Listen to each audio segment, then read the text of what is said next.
Alaikum, welcome to Educational Thoughts. In this video, we talk about for loop. What is for loop and why we use for loop in C++ programming. Let's start. For loop execute one or more statements for a specified number of time. For loop जो होता है वो एक time में दो एक या दो से ज़्यादा स्टेटमेंट को एग्जीक्यूट करता है। ये प्री टेस्ट लूप होता है। For loop pre test loop हमारे पास क्या होता है? A loop in which condition is first evaluated. वो लूप जिसमें कंडीशन सबसे पहले लिखी जाती है उसको हम कहते हैं pre test loop. This loop is also called counter control loop. For loop को हम काउंटर कंट्रोल लूप भी कहते हैं, क्योंकि फॉर लूप जो होता है काउंटर कंट्रोल लूप वो होता है जिसमें हम देखते हैं कि एक वेरिएबल के ज़रिए कितनी कितनी इटरेशंस कंप्लीट हो रही हैं। It is the most flexible loop. ये बहुत फ्लेक्सिबल लूप होता है और ये कॉमनली यूज़ होता है और अक्सर प्रोग्राम में प्रोग्रामर्स इसको यूज़ करना पसंद करते हैं। अब हमारे पास है इसका syntax. The syntax of for loop is, सबसे पहले हमने फॉर लूप लगाना होता है, फिर इनिशियलाइजेशन करवाते हैं, फिर कंडीशन होती है हमारे पास, फिर इंक्रीमेंट या डिक्रीमेंट ऑपरेटर यूज़ करते हैं, फिर हम नेक्स्ट इसकी बॉडी में ब्रेसेस सबसे पहले लगाते हैं, फिर स्टेटमेंट 1 स्टेटमेंट 2 इस तरह स्टेटमेंट n, और फिर ब्रेसेस जो क्लोज होती हैं वो क्लोज कर देते हैं। ये होता है हमारे पास इसका सिंटैक्स। अब हम देखते हैं कि इनिशियलाइजेशन क्या होती है फॉर लूप में। It specifies the counter variable of counter variable. ये काउंटर वेरिएबल जो होती है हमारे पास उसकी तशरीह करती है। काउंटर वेरिएबल जो होती है वो हमारे पास जो हम डिक्लेयर करवाते हैं, मिसाल के तौर पर हमारे पास कितनी इटरेशन कंप्लीट हो गई हैं उसको हम कहते हैं counter variable. One or many variables can be initialised in this part. इस हिस्से में एक से ज़्यादा या बहुत सी जो वेरिएबल्स हैं वो इनिशियलाइज़ करवाई जा सकती हैं इस हिस्से में। To initialise many variables each variable is separated by comma. जब हम किसी वेरिएबल्स को इनिशियलाइज़ करवाते हैं तो हमारे पास जो होती है हर वेरिएबल जो होती है वो उसको हम सेपरेट करते हैं बाय यूजिंग कॉमा। इस तरह हमारे पास होती है कंडीशन। फॉर लूप में कंडीशन क्या होती है? The condition is given as a relational expression. जो कंडीशन होती है हमारे पास एक रिलेशनल एक्सप्रेशन होती है। The statement is executed only if the given condition is true. हमारे पास स्टेटमेंट जो है वो तब एग्जीक्यूट करेगी जब हमारे पास कंडीशन ट्रू होगी। If the condition is false, अगर कंडीशन हमारे पास फॉल्स है तो जो स्टेटमेंट है वो नेवर एग्जीक्यूट नहीं करेगी। इस तरह हमारे पास है फॉर लूप में इंक्रीमेंट और डिक्रीमेंट ऑपरेटर क्या होते हैं। Part of loop specifies the change in counter variable. जो लूप का एक हिस्सा होता है वो तशरीह करता है चेंज इन काउंटर वेरिएबल की।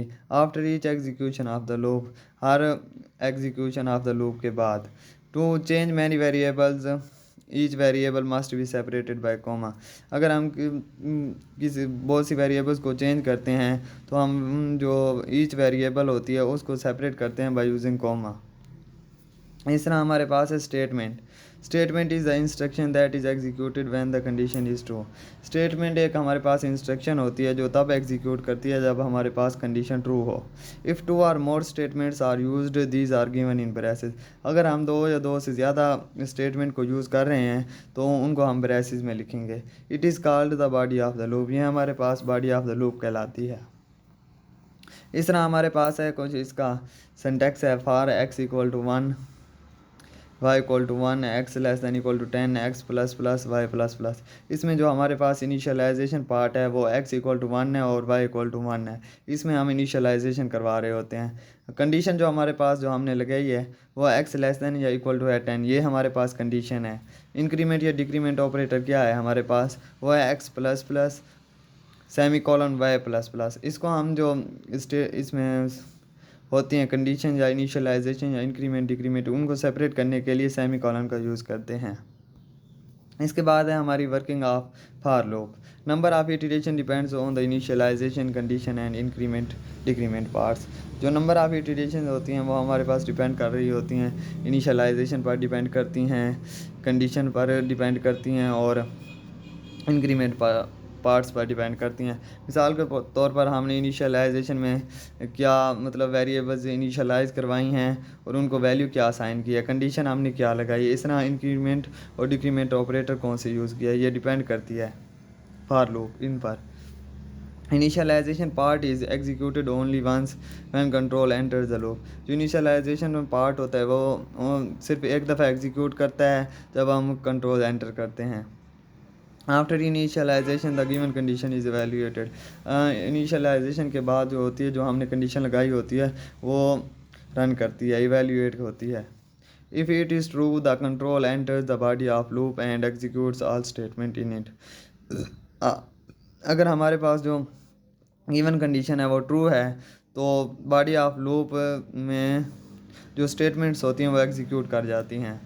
Cement part is executed that changes the value of counter variable. जो हमारे पास डिक्रीमेंट पार्ट होता है, डिक्रीमेंट पार्ट वो एग्जीक्यूट करता है जब चेंज आता है काउंटर वेरिएबल की वैल्यू में। The control moves to condition part. जो हमारे पास कंट्रोल होता है वो मूव कर जाता है कंडीशन पार्ट की तरफ। Process continuous while the condition remains true. जब तक कंडीशन ट्रू रहती है वो हमारा जो प्रोसेस होता है वो जारी रहता है। इस तरह से हमारे पास कुछ इसका फ़्लो चार्ट है। सबसे पहले हमारे फ़्लो चार्ट में क्या होता है, हम सबसे पहले इनिशियलाइजेशन करवाते हैं, फिर हम कंडीशन देते हैं, फिर इसके बाद हमारे पास लूप पार्टी आ जाती है, उसमें स्टेटमेंट्स होते हैं, फिर उसके बाद हमारे पास इंक्रीमेंट और डिक्रीमेंट होता है, फिर उसके बाद जब हम प्रोग्राम को रन करवाते हैं तो हमें आउटपुट मिलती है उस प्रोग्राम की। इसके बाद हम एक सैम्पल प्रोग्राम बनाते हैं और इसको समझते हैं कि हम इसको यूज़ करके प्रोग्राम किस तरह बनाते हैं और किस तरह हम आसानी से और शॉर्ट टाइम में इसको यूज़ करके प्रोग्राम बना सकते हैं। तो हम प्रोग्राम को देखते हैं। Write a program that displays counting from 1 to 5 using for loop. हमने एक प्रोग्राम बनाना है जो इन आउटपुट में डिस्प्ले करे कि 1 to 5 यूजिंग 1 to 5 तक जो वर्ड्स हैं वो हमारे पास डिस्प्ले करवाए using for loop. For loop को इस्तेमाल करते हुए हमने एक प्रोग्राम बनाना है जो आउटपुट में डिस्प्ले करवाए कि 1 to 5 जो डिजिट्स हैं वो डिस्प्ले करवाए। तो हम प्रोग्राम देखते हैं। इनपुट है कुछ हमारे पास इस तरह। हमने ये तो जो इंक्लूड आई स्ट्रीम ये हम ऑलरेडी पढ़ चुके हैं इनके बारे में। यूजिंग नेम स्पेसिटेड, आपको ये ऑलरेडी पता है कि ये फर्स्ट थ्री लाइन क्या होती हैं।